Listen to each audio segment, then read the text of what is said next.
berdoa. Bapa, kami sungguh bersyukur Tuhan buat kebaikan-Mu dalam kehidupan kami. Terima kasih buat waktu yang Kau berikan bagi kami Tuhan. Kami bisa bersama berkumpul di tempat ini. Kami ingin mendengarkan kebenaran firman-Mu Tuhan. Bantu kami, tolong kami agar kami dapat mengerti kebenaran firman-Mu Tuhan, dan hamba untuk bisa khusus buat hamba-Mu yang akan menyampaikan kebenaran firman-Mu. Tolong hamba-Mu, rapi hamba-Mu Tuhan, berbicara melalui hamba-Mu Tuhan, agar semua jemaat Tuhan yang hadir pada hari ini Tuhan dapat diberkati dan kami dapat memperoleh hal yang baru dalam kehidupan kami Bapa. Terima kasih Tuhan, yang ucapan syukur kami dalam nama Tuhan Yesus kami berdoa. Haleluya, amin. Shalom jemaat Tuhan yang dikasihi. Shalom. Bersyukur buat hari ini saya bisa hadir bersama jemaat Tuhan di tempat ini. Ini suatu kehormatan bagi saya bisa ada bersama jemaat Tuhan di tempat ini untuk menyampaikan kebenaran firman Tuhan serta membagi berkat buat kita semua. Perkenalkan, nama saya Claudio, saya biasa dipanggil Dion, dan sekarang saya sedang melayani di suatu gereja yang berada di Kalimantan, dan saya bersyukur sudah 2 tahun saya melayani di situ, dan saya berterima kasih kepada BPJ serta hamba Tuhan yang sudah mengundang saya ke tempat ini. Baik, kita akan belajar dari suatu tokoh yang begitu luar biasa menginspirasi kehidupan kita orang percaya sekarang ini. Mari kita membuka kitab kita yang terdapat di Ayub, pasal yang kedua, ayat yang pertama sampai yang ke-13. Ayub, pasal yang kedua, ayat 1 sampai ke-13. Saya akan membacanya bagi jemaat Tuhan. Mari jemaat Tuhan memperhatikan Alkitabnya bersama-sama. Ayat yang pertama, pada suatu hari datanglah anak-anak Allah menghadap Tuhan, dan di antara mereka datang juga iblis untuk menghadap Tuhan. Maka bertanyalah Tuhan kepada iblis, "Dari manakah engkau?" Lalu jawab iblis kepada Tuhan, "Dari perjalanan mengelilingi dan menjelajahi bumi." Firman Tuhan kepada iblis, "Apakah engkau memperhatikan hamba-Ku Ayub? Sebab tiada seorang pun di bumi ini seperti dia, yang demikian saleh dan jujur, yang takut akan Allah dan menjauhi kejahatan. Ia tetap tekun dalam kesalehannya, meskipun engkau telah membujuk aku melawan dia untuk mencelakakannya tanpa alasan." Lalu jawab iblis kepada Tuhan, "Kulit ganti kulit, orang akan memberikan segala yang dipunyainya ganti nyawanya.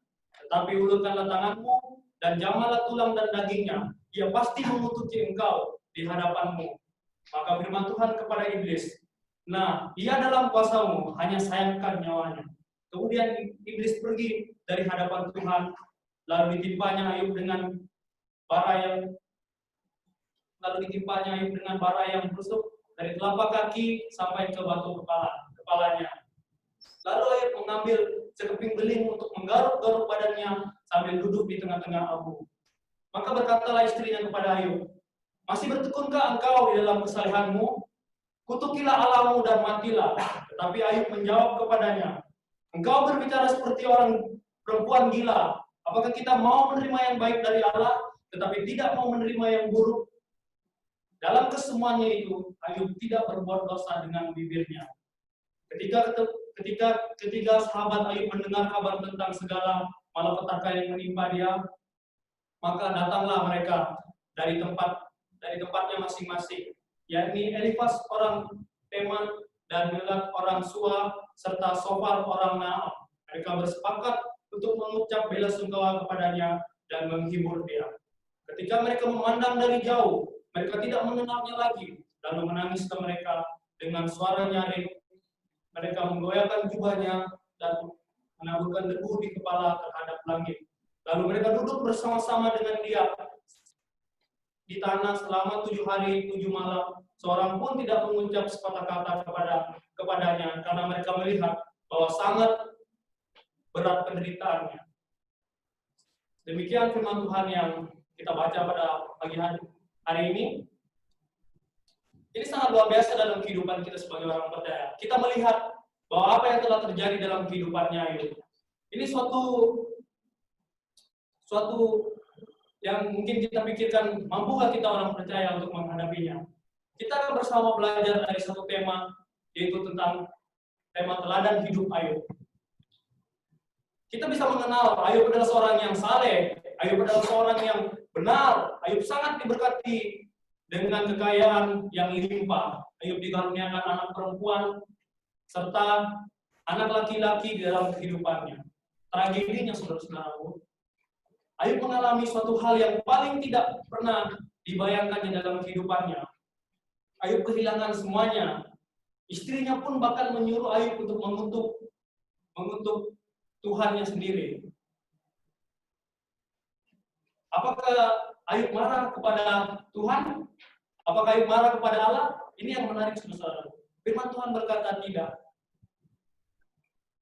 Apakah Ayub berpaling dari imannya kepada Allah? Alkitab berkata tidak. Ini sungguh luar biasa keteladanan hidup Ayub yang telah Ayub tunjukkan dalam kehidupan kita. Nah, jemaat Tuhan, apa yang seharusnya kita orang percaya, saya dan saudara, belajar dari teladan kehidupannya Ayub? Mengapa saya dan saudara harus belajar dari teladan kehidupannya Ayub? Kita akan melihat ada beberapa alasan mengapa kita sebagai orang percaya belajar dari teladan hidupnya Ayub. Alasan yang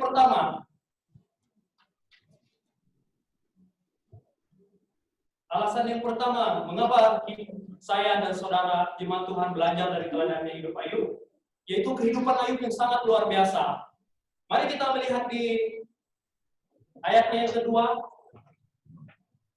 sampai yang ketiga. Maka bertanyalah Tuhan kepada iblis, dari manakah engkau? Lalu jawab iblis kepada Tuhan, dari perjalanan mengelilingi dan menjelajahi bumi. Firman Tuhan kepada iblis, apakah engkau memperhatikan hambaku Ayub? Sebab tiada seorang pun di bumi ini seperti dia, yang demikian saleh dan jujur, yang takut akan Allah dan menjauhkan kejahatan. Ia tetap tekun dalam kesalehannya, meskipun engkau telah membujuk aku melawan dia untuk mencelakakan tanpa alasan.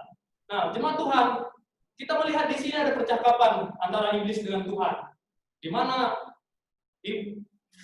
Tuhan berkata kepada iblis, apakah engkau memperhatikan hambaku Ayub? Ini yang menarik sekali, saudaraku. Apa yang Tuhan bilang di situ? Ayub adalah seorang yang sangat saleh, yang jujur dalam kehidupannya, yang takut akan Allah. Itulah yang membuktikan, Ayub telah membuktikan suatu kualitas yang sangat luar biasa dalam kehidupannya. Dia telah membuat mata Tuhan itu betul-betul tertuju kepadanya. Sedemikian besarnya dunia ini, sedemikian banyaknya manusia di bumi ini, tetapi Tuhan memfokuskan pandangannya kepada Ayub. Ini adalah kehidupan yang sangat luar biasa yang Ayub telah tunjukkan bagi kita. Teladan yang Ayub tunjukkan bagi kita sebagai orang percaya. Seketika, sewaktu saya masih duduk di bangku SMP, saya dan teman-teman saya setiap hari kami bermain bola voli. Jadi pada suatu hari kami bermain, kami lupa untuk masuk ke kelas dan kami tidak mendengar bel sudah berbunyi di kelas. Jadi datang satu teman kami, yaitu adik kelas kami, memanggil kami. Kalian sudah masuk, Bapak guru kalian sudah masuk ke dalam kelas. Jadi semua kami yang di lapangan itu berlari-lari menuju ke kelas. Setiba kami di kelas, saya melihat ada teman saya sendiri yang bernama Gersom dengan guru saya saja yang berada di dalam kelas. Dan pas ketika kami mau masuk, guru kami tidak mengizinkan kami masuk. Lalu guru kami menutup pintu. Guru kami itu menutup pintu kelasnya. Kebetulan itu ada gemboknya tergantung di dekat pintu. Jadi saya ambil gembok itu, langsung saya mengunci pintu. Jadi guru saya dan teman saya ini terkunci di dalam kelas. Dan guru kami pun marah-marah dan menendang pintu itu. Buka. Dan saya pun langsung seperti, wah jangan-jangan saya dimarahin ini. Jadi saya juga pun langsung membuka pintu dan guru kami pun buka. Dan dia memarahi kami. Dan dia berkata kepada kami seperti ini, coba kalian perhatikan Gersom, kebetulan teman kami yang ada di kelas itu namanya Gersom, jadi coba kalian perhatikan Gersom. Dia mengerti apa yang menjadi tujuannya datang ke sekolah. Dia memahami apa yang menjadi tujuannya datang ke sekolah. Bukan seperti kalian, datang cuma hanya ingin bermain. Datang hanya ingin cuma bermain, mencari kesenangan. Apa yang kita pelajari dari cinta ini, saudara-saudara, jemaat Tuhan yang dikasihi? Kita lupa akan kehadiran kita di dunia ini. Terkadang kita seperti kami, teman-teman kami ini, hanya datangnya untuk bermain, mencari kesenangan dunia. Kita lupa akan apa yang menjadi kebutuhan kita sebagai orang percaya. Apa yang menjadi tujuan Tuhan mengizinkan kita ada di dunia ini, di bumi ini. Itu sesuatu yang menarik dalam kehidupan kita. Kita sudah melihat betapa kualitas Ayub telah membuktikan kualitas kehidupannya. Dia telah membuktikan bahwa betul-betul mata Tuhan tertuju kepadanya. Coba kita bayangkan ketika ada orang membicarakan kehidupan kita, orang membicarakan bahwa, wih, Dion ini sangat baik dalam kehidupannya. Dia takut akan Tuhan, dia jujur sekali. Itu yang pasti kita, setiap orang percaya mengharapkan orang membicarakan kita. Itulah yang Tuhan lakukan ketika berbicara kepada iblis. Dia bilang kepada iblis bahwa Ayub itu adalah seorang yang jujur, yang saleh. Itulah yang mau kita dengarkan orang membicarakan kehidupan kita. Apakah kita mau melakukan hal itu?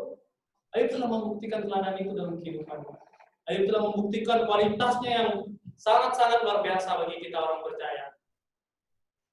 Marilah jemaat Tuhan kita belajar dari kehidupannya Ayub.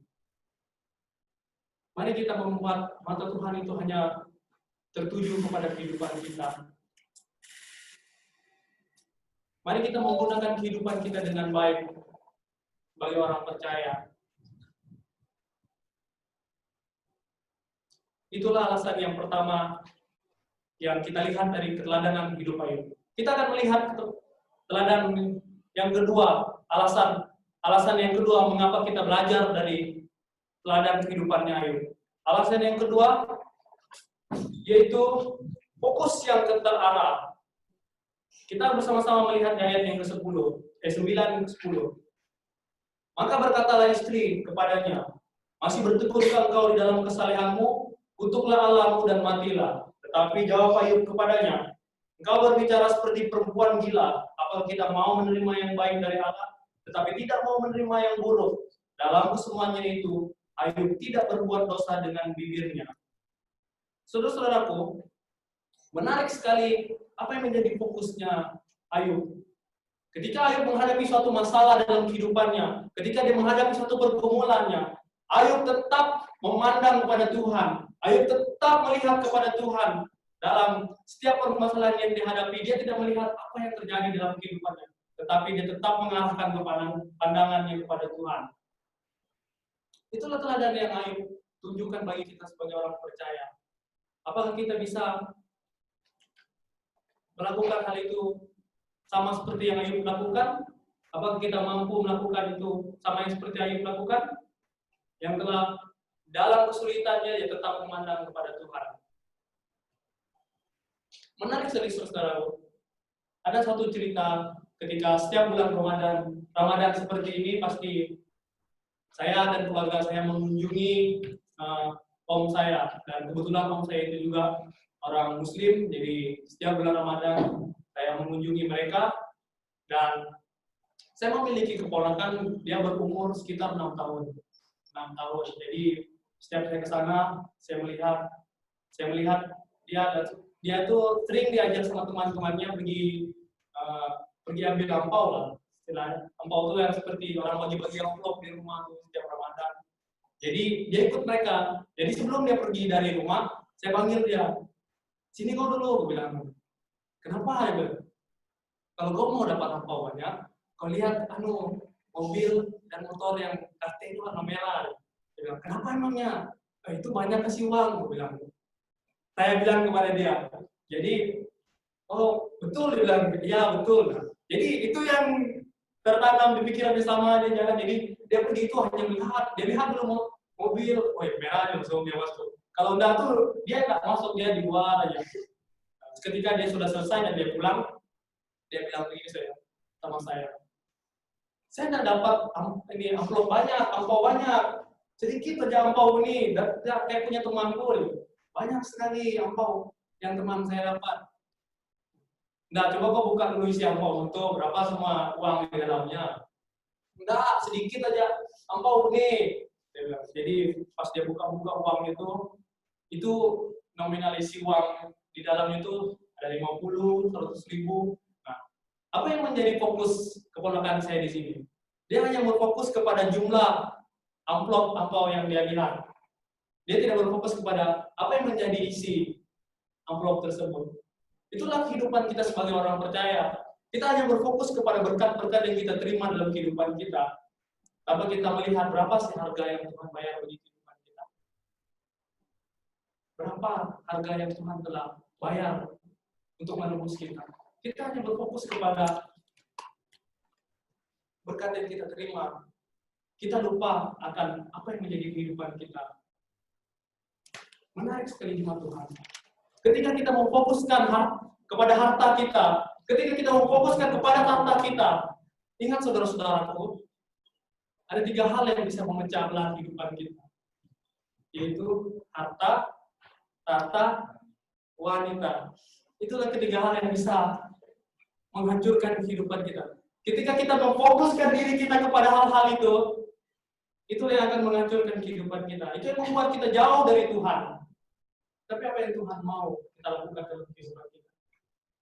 Seperti firman Tuhan berkata, carilah dulu kerajaan Allah, maka semuanya akan ditambahkan dalam kehidupanmu. Itulah yang Tuhan mau. Tuhan mau kita berfokus kepada Tuhan dulu. Tuhan mau kita mencari Tuhan dulu. Sehingga apa yang menjadi kebutuhan kita, itu akan menjadi, Tuhan akan memberikan bagi kita. Kalau kita betul-betul memberikan kehidupan kita, kalau kita betul-betul mengarahkan fokus kita kepada Tuhan.